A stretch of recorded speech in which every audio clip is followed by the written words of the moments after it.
part 2 of our trunk repair, and if you've been following us in the last episode where you saw this car featured, we corrected a large portion of the damage that was on the trunk lip back there, again from where some damage had occurred prior to us picking the car up.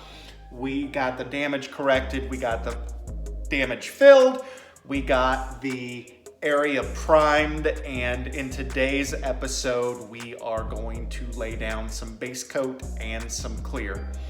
Now, there are a number of places where you can buy pre-mixed paint in aerosol cans.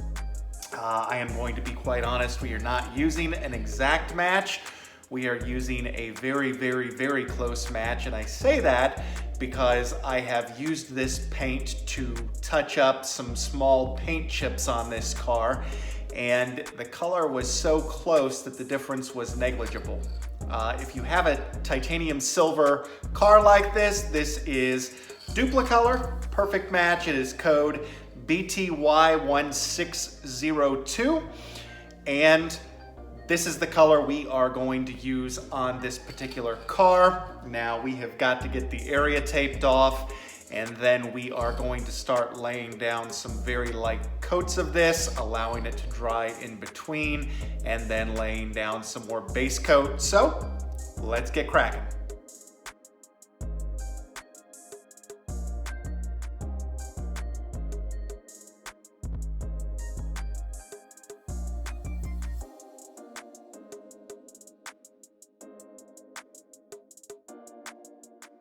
Now that we've got our car taped off, we're going to start laying down our base coat.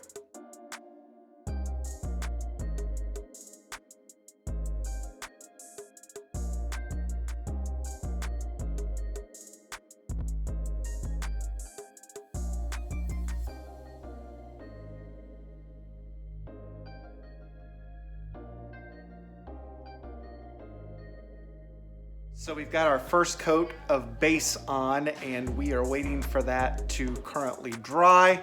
We are actually starting to look like a car that is not damaged, and we're getting ready to lay down a second coat.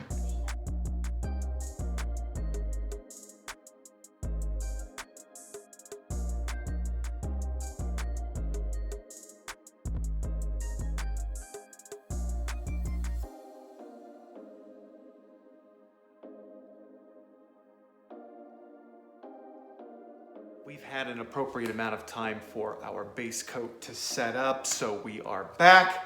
Again, we are using Duplicolor products. I am not promising that you are going to have the same results that I did, but our color is a pretty seriously good match. So we've set up, we don't really have any imperfections that we need to work out, so we are going to begin laying down clear coat. Again, we are using a Duplicolor product.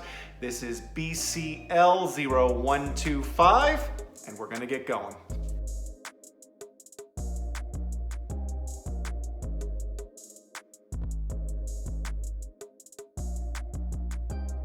So that wraps our paint and clear process. We followed the directions precisely, which were to lay down 3 very thin coats, allow 10 minutes to dry between each coat. We are very fortunate that in Ohio it is 60 degrees today, which has enabled this to set up like it should. Now, it is still a little bit tacky. We went ahead and removed our tape so that we didn't have any drying issues or peeling issues. And we are gonna let this set up, and the next time you see this car, we will be wet sanding and polishing and reassembling the back of the car, and I personally cannot wait. Make sure you hit that subscribe button if you'd like to subscribe to some of the most eclectic automotive content on YouTube, and we'll talk to you soon.